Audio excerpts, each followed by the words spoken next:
Hello நண்பர்களே, வணக்கம். நான் உங்கள் பிரியா. நம்ம இன்றைக்கி பார்க்க போகிற பதிவு என்ன அப்படின்னு பார்த்தீங்கன்னா, ஒரு சில பேர் வீட்டில் பல்லிகள் அதிகமாக இருக்கும். ஆனால் அது எந்த விதமான சத்தமும் போடாது. அது என்ன காரணம்? பல்லிகள் சத்தம் கண்டிப்பாக போடணுமா?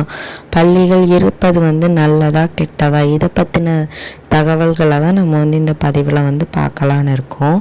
உங்கள் எல்லாருக்குமே தெரியுமா தெரியாதான்னு எனக்கு தெரியல. பல்லிகள் பொதுவாக மகாலட்சுமி தாயாரோட அம்சம் அப்படின்னு சொல்லப்படுது. அந்த பல்லிகள் அதிகமாக இருக்கும் வீடுகளில் அந்த வீட்டில் ஒரு பாசிட்டிவ் எனர்ஜி, அதாவது ஒரு நல்ல சக்திகள் இருந்தால் மட்டும்தான் அந்த வீட்டில் பல்லியின் நடமாட்டம் அதிகமாக இருக்குமா. அதே மாதிரி குலதெய்வத்தின் அருள் இருந்தாலும் பல்லிகள் நடமாட்டம் வீட்டில் அதிகமாக இருக்கும் அப்படின்னு சொல்லப்படுது. அதனால நம்ம வீட்டில் பல்லிகள் அதிகமாக இருந்தது அப்படின்னா அது கண்டிப்பாக நல்ல விஷயம்தான், கெட்ட விஷயம் கிடையாது. உங்கள் வீட்டில் இப்போ பல்லிகளே இல்லை அப்படின்னா அதுக்கு என்ன காரணம் அப்படின்னு பார்த்தீங்கன்னா, ஒன்று உங்கள் வீட்டில் எதிர்மறை சக்திகள், அதாவது கெட்ட சக்திகள் அதிகமாக இருக்கும். இல்லாட்டி ஒரு சில பேர் பூனைகள் அதிகமாக வளர்ப்பாங்க. இந்த எலி தொல்லைகள், அப்புறம் மற்ற விதமான பூச்சி தொல்லைகளுக்காக பூனைகளை வளர்க்கும்போது இந்த பூனைகள் இந்த பல்லிகளை பிடித்து சாப்பிட்ரும். ஸோ அதனால நம்ம வீட்டில் பல்லிகள் இருக்கிறது குறைஞ்சிரும். இதுவும் ஒரு காரணமாக இருக்கலாம். ஆனால் பல்லிகள் நம்ம வீட்டில் இருக்கும்போது நம்ம குலதெய்வத்தின் அருள் இருக்குதா இல்லையா, நம்ம இஷ்ட தெய்வத்திற்கு நம்ம விளக்கு போடும்போது அவங்க நம்மளோட வேண்டுதல்களை கேட்குறாங்களா இல்லையான்னு சொல்லி இந்த பல்லிகள் நம்மளுக்கு சத்தமிட்டு அறிகுறிகளை காட்டி தரும்.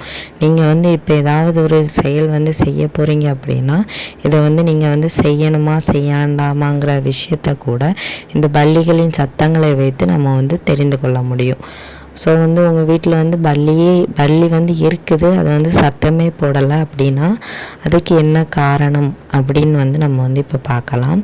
உங்கள் வீட்டில் ஒரு வேளை எதிர்மறை ஆற்றல்கள் அதிகமாக இருந்தது அப்படின்னா இந்த பல்லிகள் கண்டிப்பாக சத்தம் போடாது. ஒரு சில பேருக்கு வீட்டில் பூஜை அறைகள்லாம் பின்னாடி பல்லிகள் இருக்கும், ஃபோட்டோ ஃப்ரேம் பின்னாடி. அப்புறம் நிலைவாசல்லாம் இருக்கும். ஆனால் அந்த பல்லிகள் எந்த விதமான சத்தமுமே போடாது. அதுவும் இந்த வெள்ளை நிற பல்லிகள்லாம் குலதெய்வத்தின் அம்சம்னே நம்ம சொல்லலாம். அப்புறம் இந்த கருப்பு நிற புள்ளி, சாம்பல் நிற பல்லி, அப்புறம் இந்த கருப்பு நிறத்தில் புள்ளி புள்ளியாக போட்டிருக்கோம். அந்த மாதிரி இருக்கக்கூடிய பல்லிகள்லாம் இந்த சித்தர்களை நீங்கள் வழிபட்டுட்டு வந்தீங்கன்னா அவங்களோட அம்சம்னு அதை சொல்லலாம். மற்ற மாதிரி பல்லிகள் இருந்தாலே வீட்டிற்கு மிகவும் நல்லது. குலதெய்வத்தின் அருள் இருந்தால் இந்த பல்லிகள் அதிகமாக இருக்கும். ஆனால் நிறைய பல்லி இருக்குதுங்க, அது எந்த சத்தமுமே போடாது. அப்போ நாங்கள் என்ன பண்ணணும், அது என்ன பிரச்சனை அப்படின்னு கேட்டிங்கன்னா, நான் சொன்ன மாதிரி இந்த எதிர்மறை ஆற்றல், கண் திருஷ்டி இந்த மாதிரி அதிகமாக இருந்துச்சு அப்படின்னா கண்டிப்பாக உங்கள் வீட்டில் இருக்கிற பல்லிகள் எந்த விதமான சத்தமுமே போடாது. அதுக்கு நீங்கள் என்ன பண்ணணும் அப்படின்னு பார்த்தீங்கன்னா, வாரத்திற்கு ஒரு முறையாவது உங்கள் வீட்டை கல் உப்பு மஞ்சப்பொடி போட்டு நல்லா தொடச்சிட்டு அப்புறம் கோமியம், மாட்டோட கோமியம் வாங்கி நீங்கள் வீடு ஃபுல்லாக தெளித்து விடணும். அப்படி தெளித்து விட்டுட்டு வந்தீங்க அப்படின்னா கண்டிப்பாக உங்கள் வீட்டில் இருக்கிற அந்த எதிர்மறை ஆற்றல் சக்திகள் நீங்கி உங்கள் குலதெய்வத்தின் அருள் அதிகமாகும். இந்த பல்லிகள் உங்களுக்கு சத்தமிட்டு உத்தரவு தரும்.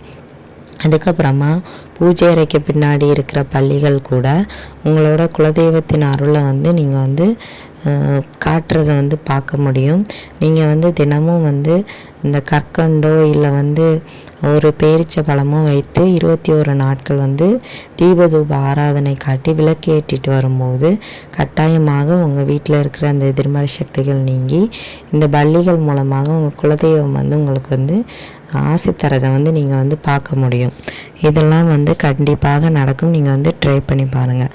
அதுக்கப்புறமா என்ன செய்யலாம் அப்படின்னு பார்த்தீங்கன்னா, வீட்டுக்கு வாரத்தில் ஒரு முறையாவது இல்லை மாதத்தில் 2 முறையாவது நீங்கள் கண் திருஷ்டி எடுக்கணும். அது என்ன செய்யலாம் அப்படின்னு பார்த்தீங்கன்னா, அந்த ஒரு கொட்டாச்சி எரித்து அதில் வரக்கூடிய அந்த கங்கில் நீங்கள் வெள்ளை கடுகு, பால் சாம்பிராணி, அப்புறம் வெண்கடுகு சேர்த்து நீங்கள் வீட்டில் இருக்கிற எல்லா அறைகள்லேயும் வந்து இந்த சாம்பிராணி புகையை காய்ச்சி கண் திருஷ்டியை வந்து எடுக்கணும். அப்படி வந்து வாரத்தில் ஒரு முறையோ இல்லை வந்து மாதத்தில் 2 முறையோ, வாரத்தில்னா ஞாயிற்றுக்கிழமை வந்து கண் திருஷ்டி எடுக்கிறதுக்கு வந்து சிறந்த நாள். அன்னைக்கு வந்து நீங்கள் வந்து இதை வந்து ட்ரை பண்ணலாம். நீங்கள் வந்து இப்படியெல்லாம் செஞ்சுட்டு வரும்போது கண்டிப்பாக அந்த பல்லிகள் வந்து உங்கள் வீட்டில் வந்து நல்ல ஒரு பாசிட்டிவ் எனர்ஜி வந்து கொண்டு வரும், பாசிட்டிவ் வைபை வந்து கொண்டு வரும்.